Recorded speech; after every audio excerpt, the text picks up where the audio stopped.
Hello friends, स्वागत है आपका मेरा YouTube channel Uttarakhand study with Lakshmi में। दोस्तों, ये हमारे पेट ग्रुप की दूसरी वीडियो है उत्तराखंड की।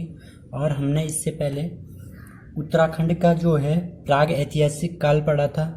उसमें हमने जितने भी गुफाएं थी या जो भी चीज़ें इम्पोर्टेंट थी वो सब हमने क्या है यूज कर ली है, यानी कि पढ़ ली है। ठीक है, तो आपने देखा होगा हमने क्या क्या पढ़ा था उसमें। प्राग ऐतिहासिक काल में फल सीमा, पेटशाल, हुडली, बनकोट, बाड़े छीना, मुनिया की ढाई, ये सारी चीज़ें हमने पढ़ ली थी। ठीक है, आज हम उत्तराखंड के आदि निवासी पढ़ेंगे और कल हम उत्तराखंड का ऐतिहासिक अध्ययन शुरू करेंगे। ठीक है, तो सबसे पहले देखेंगे उत्तराखंड के आदि निवासी। इसमें हम सबसे पहले पढ़ेंगे कोल के बारे में। ठीक है, कोल में क्या आता है? उत्तराखंड की प्रथम प्रजाति कोल को माना जाता है। ठीक है, उत्तराखंड के आदि निवासी में कोल पढ़ेंगे और कोल क्या है? उत्तराखंड की प्रथम प्रजाति कोल को माना जाता है। ठीक है, पूरा साहित्यिक ग्रंथों में कोलों का वर्णन मुंड या सबर के नाम से मिलता है। ठीक है, तो ग्रंथों में जो है कोलों को किस नाम से जानते हैं? मुंड और सबर के नाम से जानते हैं। और एक क्वेश्चन अभी फॉरेस्ट गार्ड में आया था कि मुंड और सबर के नाम से कौन सी जनजाति जानी जाती है। उसमें ऑप्शन में था कोल, किरात, कुनिंद, खस, इस तरह के। ठीक है, तो मुंड या सबर के नाम से कौन सी जनजाति जानी जाती है? तो कोल जनजाति जानी जाती है मुंड या सबर के नाम से। ठीक है, नेक्स्ट है कोल नाग पूजा के साथ साथ लिंग पूजा भी करते थे। कोल जो है नाग पूजा के साथ साथ लिंग पूजा भी करते थे। कुमार कुमारी प्रथा कोल प्रजाति में पाई जाती थी। इस प्रथा में भूतांत्रिक का प्रभाव दिखता था। ठीक है, सिंपल सा क्वेश्चन आएगा, कुमार और कुमारी प्रथा किस जनजाति में दिखाई देती थी या किस जनजाति में प्रचलित थी? तो वो थी कोल में। ठीक है, दूसरी चीज क्वेश्चन ऐसे भी आ सकता है कि कोल जनजाति की कौन सी प्रथा है जिसमें भूतांत्रिक प्रभाव दिखने को मिलता है? तो वो कौन सी प्रथा है? कुमार कुमारी प्रथा। ठीक है, नेक्स्ट एक चीज और यहाँ पे मैं बता देता हूँ आपको। कोलों का जो प्रमुख व्यवसाय था वो कृषि होता है। ठीक है, और कोल जो है सैंधो सभ्यता से संबंधित है। ठीक है, इनमें भूत प्रेत, झाड़ फूंक, जादू टोना में भी कोलों का क्या था? विश्वास था। मतलब ये सब करते थे, तांत्रिक वगैरह ये जो भी थे ये सारे करते थे। लगभग जितनी भी जनजातियां आए सभी ने किया। ठीक है, इसके बाद है नेक्स्ट किरात। कोलों के बाद किरात आए, तो सबसे पुरानी जनजाति यहाँ पे प्रथम प्रजाति कोल मानी जाती है, उसके बाद किरात मानी जाती है। ठीक है, कोल के बाद उत्तराखंड में किरात प्रजातियों का आधिपत्य हुआ, यानी कि किरात आए। ठीक है, जॉर्ज ग्रियर्सन के अनुसार उत्तराखंड में प्राचीनतम जाति किरात थी। जॉर्ज ग्रियर्सन के अनुसार उत्तराखंड में प्राचीनतम जाति क्या थी? किरात थी। ठीक है, ये इंपॉर्टेंट पॉइंट है, क्वेश्चन आएगा किस लेखक के अनुसार उत्तराखंड की प्रथम जनजाति किरात थी? तो जॉर्ज ग्रियर्सन के अनुसार। लेकिन अगर सिंपल सा आएगा कि उत्तराखंड की क्या बोलते हैं प्रथम प्रजाति कौन सी थी, तब तो आंसर कोली आएगा। लेकिन अगर वो प्रॉपर कवि का नाम पूछेगा तो जॉर्ज ग्रियर्सन के अनुसार कौन थे? किरात थे। ठीक है, नेक्स्ट चीज है किरात प्रजाति के अन्य नाम, यानी कि किरात प्रजाति को और किस नाम से जाना जाता है? किर, किन्नर या किर पुरुष के नाम से जाना जाता है। ठीक है, किरात प्रजाति को अन्य किस नाम से जाना जाता है? किर, किन्नर और किर पुरुष के नाम से जाना जाता है। ठीक है, नेक्स्ट है स्कंद पुराण में किरातों को भिल्ल कहा गया है। वेरी वेरी इंपॉर्टेंट, कि किस पुराण में किरातों को भिल्ल कहा गया है? स्कंद पुराण में। ठीक है, नेक्स्ट है किरातों में मंगोल प्रजाति से संबंधित माना जाता है। किरातों को मंगोल प्रजाति से संबंधित माना जाता है, तो ये भी इंपॉर्टेंट है, किस प्रजाति के संबंधित माना जाता है किरातों को?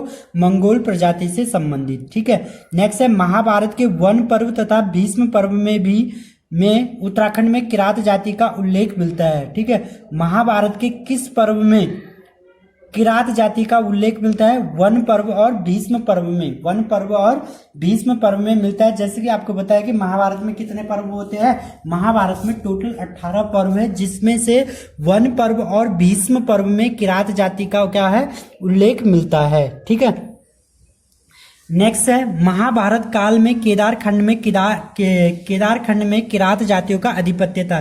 केदारखंड बोलते हैं गढ़वाल क्षेत्र में भी किरात जातियों का आधिपत्य था महाभारत काल में। ठीक है, नेक्स्ट है किरात मुख्य रूप से घुमक्कड़, आखेटक व पशुचारक थे। ठीक है, किरात मुख्य रूप से घुमक्कड़, आखेटक और पशु चारक थे। ठीक है, इनका मुख्य भोजन सत्तू था। Very very important. किरातों का मुख्य भोजन क्या था? सत्तू था। किरातों का मुख्य भोजन सत्तू था। किरातों में संयुक्त परिवार प्रथा व्यवस्था प्रचलित थी। संयुक्त परिवार व्यवस्था प्रचलित थी किसमें? किरात जनजाति में। ठीक है, वर्तमान में ये हरिजन एवं शिल्पकार के नाम से जाने जाते हैं। ठीक है, तो ये भी याद रखना, किरात जो है वर्तमान में किस नाम से जाने जाते हैं? शिल्पकार और हरिजन के नाम से जाने जाते हैं किरात वर्तमान में। ठीक है, इसमें थोड़ा सा एक चीज अब साफ आएगा। ठीक है, तो ये थे किरात। इसके बाद जो हमारी नेक्स्ट जो जनजाति आती है वो आती है खस।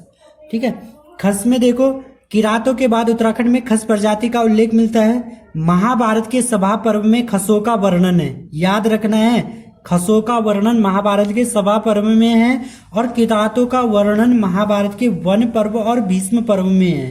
ठीक है, खस लोग महाभारत के युद्ध में कौरवों की ओर से लड़े थे। तो ये भी इंपॉर्टेंट है, हो सकता है क्वेश्चन कि महाभारत के युद्ध में उत्तराखंड की कौन सी प्रजाति कौरवों की ओर से लड़ी थी? कौरवों की ओर से, तो खस लड़ी थी। और खस जो है अपने को किसका वंशज मानते हैं? आर्यों का वंशज मानते हैं। किसका?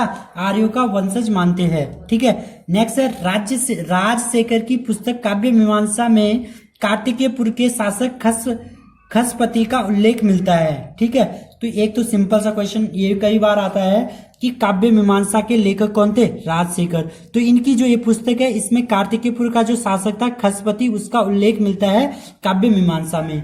ठीक है, नेक्स्ट है बृहत संहिता में खसों को तंगा कहा गया है। क्या बोलते हैं? बृहत संहिता में खसों को तंगा कहते हैं। बृहत संहिता में खस जाति जो है गुप्त कालीन थी। ठीक है, इसके बाद हम जो है नेक्स्ट पढ़ेंगे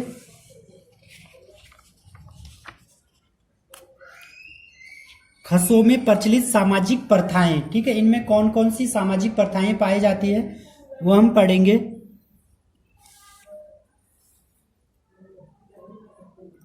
ठीक है, पहली है घर जवाई की प्रथा, इनमें प्रचलित थी। ये तो सभी को पता है घर जवाई प्रथा क्या होती थी। ठीक है, दूसरी चीज है टिकुआ प्रथा। ठीक है, टिकुआ प्रथा किसमें प्रचलित थी? खसों में। देखो क्या होता था इसमें, खसों की विधवा महिला किसी भी पुरुष को अपने घर में रखती थी। मतलब कि अगर कोई महिला विधवा होगी तो उसको जो पुरुष पसंद आता था उसे वो अपने घर में रखती थी और उस पुरुष को वही अधिकार प्राप्त होते थे जो उसके पहले के पति को प्राप्त होते थे। और उस पुरुष की जो संतान होती थी उसको भी उसकी संपत्ति में उतना ही हक मिलता है जितने की पहले के पति के बच्चों को मिलता था। ये थी इनकी टिकवा प्रथा। ठीक है, हमें सिर्फ इतना याद रखना है कि टिकवा प्रथा खसों में प्रचलित थी, घर जवाई प्रथा खसों में प्रचलित थी। ठीक है, नेक्स्ट है झटेला प्रथा। इसमें कोई स्त्री दूसरे व्यक्ति से विवाह कर ले, उसके पूर्व पति से उत्पन्न हुए पुत्र को झटेला कहा जाता है। मतलब किसी स्त्री ने 2 शादी कर ले और पहली जो शादी थी उसका जो पुत्र था उसको बोलते हैं झटेला। ठीक है, नेक्स्ट एक प्रथा और पाई जाती है इसमें देवदासी प्रथा। इसमें क्या होता था, खस लोग जो है अपने जो बड़ी पुत्री होती थी उसको मंदिर में दान कर देते थे। बहुत इंपॉर्टेंट है ये। देवदासी प्रथा किसमें प्रचलित थी? खस में। होता क्या था, जो अपने खसों की ज्येष्ठ पुत्री होती थी उसे वो दान कर देते थे। पशु बलि प्रथा खसों में प्रचलित थी। ठीक है, एक चीज और बताता हूं, जेठो क्या होता है? ज्येष्ठ पुत्र को उत्तराधिकारी। ज्येष्ठ पुत्र को उत्तराधिकारी। जेठो प्रथा के अनुसार पारिवारिक संपत्ति में सबसे बड़ा भाई अन्य भाई की अपेक्षा अधिक संपत्ति प्राप्त करता था। जेठो का मतलब ज्येष्ठ, यानी ज्येष्ठ का मतलब यानी बड़ा। जो बड़ा भाई होता था वो अन्य भाइयों की अपेक्षा जो है संपत्ति को क्या है? अधिक रखता था। ठीक है, नेक्स्ट है शक जाति। शक जो है पश्चिमी एशिया से आई अश्वपालक जाति थी। ठीक है, शक कहां से आए? पश्चिमी एशिया से आए और अश्वपालक जाति कौन सी थी? शक जाति थी। ठीक है, इतिहासकार राहुल संकरतान के अनुसार खस व शक समान जातियां थी, खस ही अपभ्रंश होकर शक बना। ठीक है, तो ये किसने बोला है? राहुल संकरतान ने बोला है। ठीक है, तो ये हमारा इसमें आज की जो मुख्यतः जो प्रथा थी। ठीक है, भोटांतिक और सौका प्रजाति भी आई। सौका प्रजाति को एक व्यापारिक प्रजाति कहा जाता है। भोटिया प्रजाति सामान्यतः 6 वर्गों में विविध थी। भोटांतिक के समूह को फूंच कहा जाता है। ठीक है, 1962 तक भोटिया लोग तिब्बत से व्यापार करते थे। 1962 तक। ठीक है, तो ये इसमें इम्पोर्टेंट थी जो हमने पढ़ा। सबसे पहले हमने पढ़ा आज उत्तराखंड की आदि निवासी में हमने पढ़ा कोल, किरात और खस, इनके बारे में पूरा पढ़ा क्या क्या आता है, और इससे बाहर नहीं आएगा। लगभग जितने भी पॉइंट है वो सारे इसमें मैंने कवर कर लिए हैं, ठीक है। तो आप लोग इनको याद कर सकते हैं। इसके अलावा मैं आपको यहाँ पे कुछ क्वेश्चंस बताता हूँ, ठीक है, यहाँ पे ही बता देता हूँ।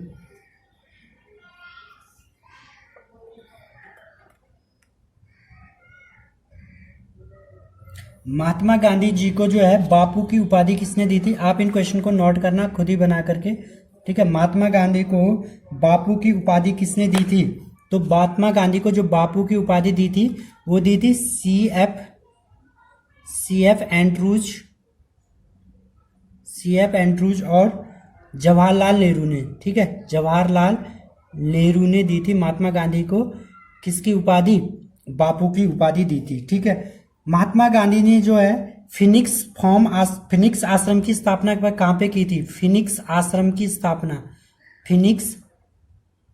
की स्थापना महात्मा गांधी ने कहाँ पे की थी? ये की थी महात्मा गांधी ने डरबन में। कहाँ पे की थी? डरबन, और ये डरबन पड़ता है हमारा दक्षिण अफ्रीका में, ठीक है। तो महात्मा गांधी ने फिनिक्स फॉर्म की स्थापना की थी डरबन, दक्षिण अफ्रीका में, ठीक है। महात्मा गांधी जी ने जो है सत्याग्रह का प्रथम प्रयोग कहाँ पे किया था?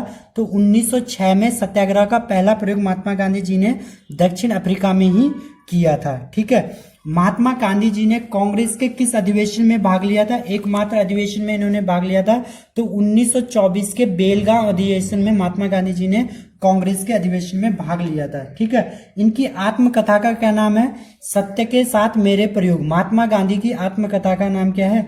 सत्य के साथ मेरे प्रयोग, जो इन्होंने 1925 में लिखी थी, ठीक है। महात्मा गांधी की आत्मकथा का नाम है, ठीक है।